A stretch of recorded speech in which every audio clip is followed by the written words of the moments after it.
नमस्कार, स्वागत है आपका अपना प्रदेश उत्तर प्रदेश में। मैं हूं आपके साथ सचिन चौहान। दारुल उलूम देवबंद का फतवा जारी होने के बाद सियासी बवाल इस पर शुरू हो गया है। दारुल उलूम देवबंद ने फतवा जारी किया कि कोई भी तालिबे इल्म अंग्रेजी की तालीम हासिल नहीं करेगा। इस पर केंद्रीय शिक्षा राज्य मंत्री अन्नपूर्णा ने कहा है कि यह शिक्षा नीति के खिलाफ है। वहीं कांग्रेस और बीजेपी प्रवक्ताओं ने भी फतवा जारी करने पर अपनी प्रतिक्रिया दी है। दारुल उलूम देवबंद ने कहा है कि अंग्रेजी की शिक्षा हासिल करने वाले छात्रों को मदरसों से बाहर का रास्ता दिखा दिया जाएगा। दारुल उलूम के शिक्षा विभाग के प्रभारी मौलाना हुसैन हरिद्वारी की ओर से जारी किए गए आदेश में यह कहा गया है कि दारुल उलूम में तालीम हासिल करने के दौरान छात्रों को इंग्लिश और सीखने की परमिशन ये नहीं होगी। दारुल उलूम देवबंद के प्रिंसिपल फतवे को लेकर मौलाना अरशद मदनी मीडिया के सामने आए हैं। तो खुद दारुल उलूम में हमारे यहाँ अंग्रेज़ी का शोबा है। जो तलबा फारिग हो जाते हैं हम उनको उसके अंदर दाखिल करते हैं। कंप्यूटर का शोबा है, ज़ाहिर है कि कंप्यूटर भी आम तरीके पर अंग्रेज़ी ही में चलता है। हमें इससे कोई, हमारा जो कोर्स है, निसाब तालीम है, जो किताबें हैं, वो हमें इसकी इजाज़त नहीं देती कि हम उनके साथ किसी दूसरी चीज़ को पढ़ें। इसलिए कि हम 6 घंटे पढ़ाते हैं। जो हमने पढ़ाया है अगर उसको तालिब इल्म मगरिब के बाद या और इशा के बाद नहीं देखेगा तो वो कामयाब नहीं हो सकता है। इसलिए हमने ये कहा कि आप पढ़ने के बाद चाहे इंजीनियर बने, डॉक्टर बने और एडवोकेट बने, जो आपका जी चाहे बने, लेकिन हमारे यहाँ पढ़ते हुए आप जो हम पढ़ाते हैं उसकी तरफ तवज्जो न दे करके कुछ और पढ़ें। दारुल उलूम इसकी इजाज़त नहीं देता है।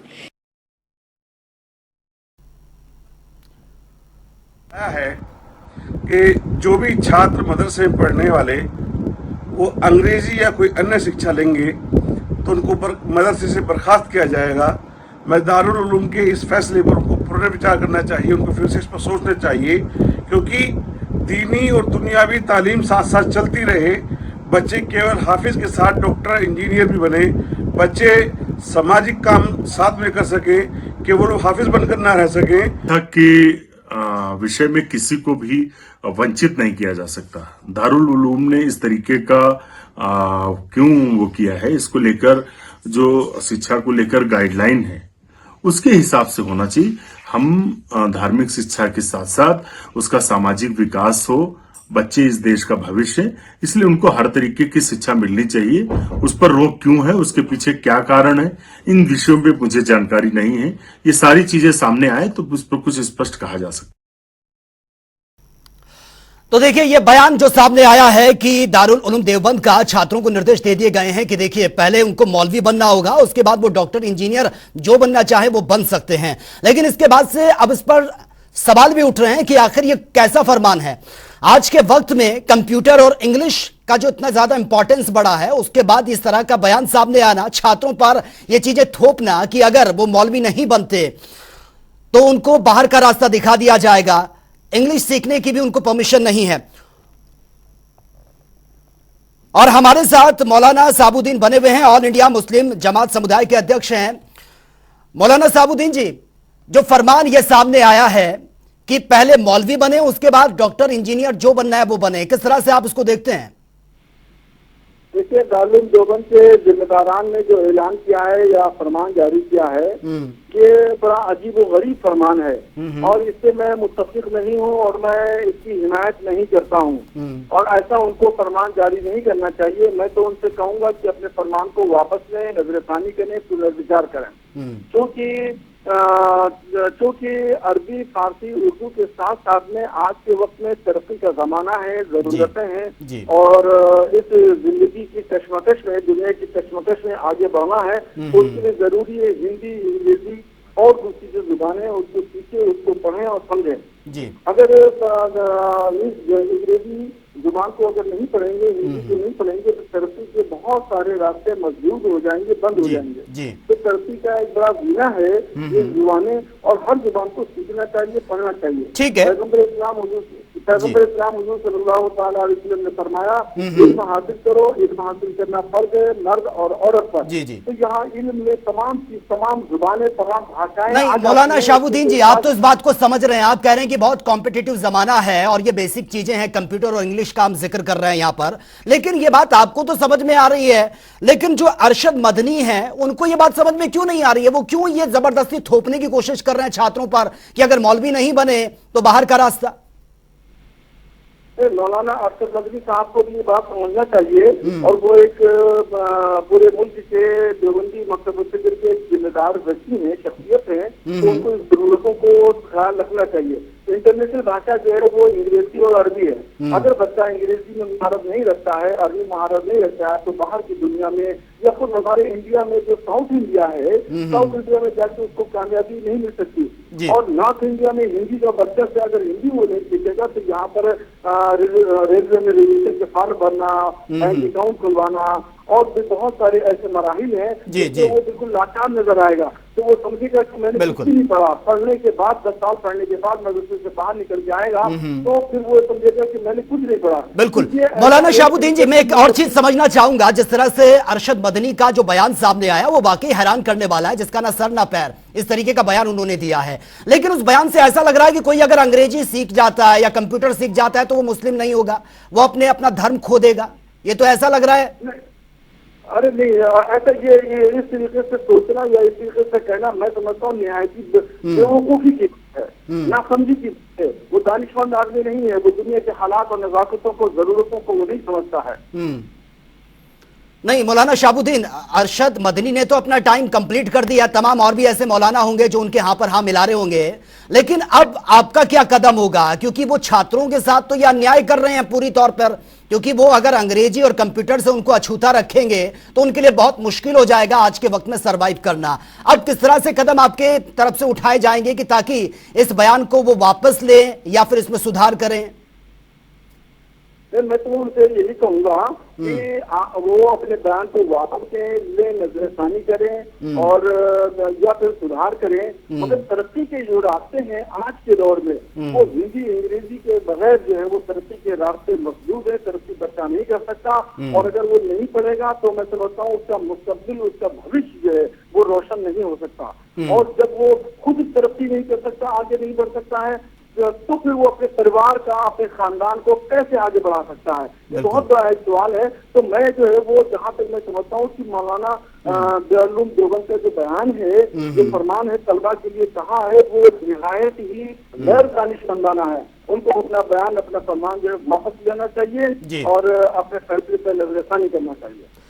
बिल्कुल। मौलाना शहाबुद्दीन जी, क्या आपको लगता है कि अरशद मदनी ने जो स्टेटमेंट जो उनका सामने आया है, उनको अपनी बात तो उन्होंने कह दी है, लेकिन क्या कभी उन्होंने छात्रों की बात जानने की कोशिश की है कि छात्रों की इच्छा क्या है? आज के कॉम्पिटिटिव जमाने में ये बेसिक चीजें हैं, अगर यही नहीं सीखेगा बच्चा तो कैसे आगे आने वाले वक्त में डॉक्टर इंजीनियर बन पाएगा जब बेस उसका बहुत कमजोर होगा? इस्लामी तालीम कभी भी कहीं भी किसी बच्चे को डॉक्टर, इंजीनियर, प्रोफेसर बनने के लिए नहीं रोकती है। खुद रसूलुल्लाह सल्लल्लाहु अलैहि वसल्लम ने फरमाया कि इल्म हासिल करो, और इल्म हासिल करना फर्ज करार दिया मर्दों पर भी और औरतों पर भी। तो अब ऐसी कंडीशन में जो है वो बिल्कुल आजादाना तरीके से बच्चों को छोड़ देना चाहिए और बच्चे जो भी तालीम हासिल करें, जो भी जुबान सीखना चाहते हैं वो जुबान ठीक है। आपको बहुत सारी यूनिवर्सिटीज में ये है कि उर्दू, अरबी, फारसी, हिंदी, अंग्रेजी के साथ में फ्रेंच है और जर्मन है, टर्किश है, ये तमाम जुबानें सिखाई जा रही है और बच्चे सीख रहे हैं ताकि वो जो फॉरेन कंट्री के जॉब है उसमें वो बड़ी कामयाबी से आगे बढ़ रहे हैं। और खुद इंडिया में अंदर कंट्री जरूरत है और फॉरेन कंट्री की जरूरत है। अगर इन जुबानों से, इन भाषाओं से बच्चे जो है वो महरूम रहेंगे तो आगे तरक्की नहीं कर सकते, इनका मुस्तकबिल रोशन नहीं हो सकता है, ये अंधकार में चले जाएंगे हम। और तालीम ऐसी चीज है, यानी जुबान एक ऐसी चीज है जो एक चाबी है, उस चाबी से तमाम दरवाजे खुलते हैं। अगर वो चाबी इस बच्चे के पास में नहीं होगी, तालिब इल्मों के पास में नहीं होगी, तो सारे दरवाजे बंद होंगे। कौन सा इल्म लेके आ जाएगा तो बच्चे तरक्की करें, आगे बढ़ेंगे। बिल्कुल मौलाना शहाबुद्दीन जी, आज अगर हम देखें मुस्लिम बच्चा यूपीएससी के एग्जाम तक क्रैक कर रहा है, टॉप कर रहा है वहां पर, और जो अब तक ये टैग लगा हुआ था ना कि ये विशेष समुदाय के जो बच्चे हैं वो बहुत पिछड़े हुए हैं, अब वो इतने ज्यादा वेल एजुकेटेड नहीं है, अब वो चीजें बदल गई हैं। अब मुस्लिम समुदाय से जो बच्चा आता है वो यूपीएससी के एग्जाम क्रैक कर रहा है, फर्स्ट रैंक वो ला रहा है, लेकिन अरशद मदनी जो है वो अभी भी पुराने जमाने के ख्यालों में खोए हुए हैं। वो कह रहे हैं कि भैया पहले मौलवी बनिए, उसके बाद आप डिसाइड करिए कि डॉक्टर बनना है या इंजीनियर बनना है, आपको जो बनना है वो बाद में बनेंगे, हमारी तालीम परमिशन नहीं देती इंग्लिश सीखने की, कंप्यूटर सीखने की। नहीं, उनका नजरिया दुरुस्त नहीं है। मैं उनके नजरिए और उनके मौक़िफ़ पर सहमत नहीं हूँ। बच्चों को, तलबा को हर एक सीखना चाहिए, तालीम हासिल करना चाहिए। दीनी तालीम कहीं भी किसी के दरमियान जो है रुकावट नहीं है। बहुत सारे ऐसे बच्चे हैं जिन्होंने मदरसे से तालीम हासिल की, वो आईएएस हैं, आईपीएस हैं, और मेरे खुद जानने वाले हैं, मदरसा में पढ़ा उन्होंने और वो आईएएस है। एक यानी उत्तर प्रदेश के अलावा की स्टेट है, वहाँ पे वो डिस्ट्रिक्ट मजिस्ट्रेट हैं। बहुत सारे ऐसे हैं। तो दीनी तालीम कहीं भी बाधा नहीं है। इस सोच को बढ़ा देना चाहिए, दायरा बड़ा करना चाहिए, अपने दिमाग को वसी कुशादा करना चाहिए जी। और खुद देखिए, प्रधानमंत्री ने जब शपथ ली थी उसके बाद में प्रोग्राम में कहा था कि मैं चाहता हूं कि मुसलमानों के बच्चों के हाथ में एक हाथ में कुरान हो, दूसरे हाथ में कंप्यूटर हो। तो खुद प्रधानमंत्री मुस्लिम बच्चों की तालीम की तरफ ध्यान दे रहे हैं। ठीक है मौलाना शहाबुद्दीन जी, एक आखिरी सवाल आपसे पूछना चाहूंगा, वो बहुत इंपॉर्टेंट हो जाता है। आप AIMJ के अध्यक्ष हैं, उन्होंने तो बयान दे दिया, बयान देकर वो चलते बने, छात्रों से नहीं पूछा कि वो क्या चाहते हैं। अब आपकी तरफ से क्या कुछ ऐसा कदम उठाया जाएगा ताकि इस फरमान को वापस लिया जाए या फिर इस चीज को रोका जाए जिस तरह से फरमान ये जारी किया है? देखिए, मैं वैसे तो एक आलिम दीन के जिम्मेदार होने से मैं बात करूंगा उनसे, और जो कि हमारे रवाबित हैं, मेरा सीधा तो रास्ता नहीं है, मगर जो भी माध्यम है उन माध्यम से बात करेंगे और उनको कहेंगे कि आप अपना फरमान जो है वापस लें, और क्योंकि जमीन या उनके विवेक पर छोड़ देना चाहिए कि वो क्या पढ़ना चाहते हैं और क्या नहीं पढ़ना चाहते हैं। ठीक है, ठीक है, बहुत बहुत शुक्रिया आपका, बहुत बहुत शुक्रिया आपका हमसे जुड़ने के लिए। तो चलिए रुक कर लेते अगली खबर का। मुख्यमंत्री योगी आदित्यनाथ रामनगरी अयोध्या के 2 दिवसीय दौरे पर हैं। आपको बता दें कि जनसभा को संबोधित करने के लिए मुख्यमंत्री योगी आदित्यनाथ भरतकुंड मंच पर पहुंचे और यहां पर उनका भव्य स्वागत हुआ। इस दौरान सांसद लल्लू सिंह भी नजर आए उनके साथ। सीएम योगी आदित्यनाथ ने जनसभा को संबोधित करते हुए कहा कि बिना भेदभाव के योजनाओं का सीधा सीधा आम जनता को लाभ मिल रहा है। साथ ही उन्होंने यह भी कहा कि अयोध्या त्रेता युग की याद दिला रहा है। पहले लोग अयोध्या का नाम लेने में संकोच करते थे, अब अयोध्या दुनिया की सबसे वैभवशाली नगरी है।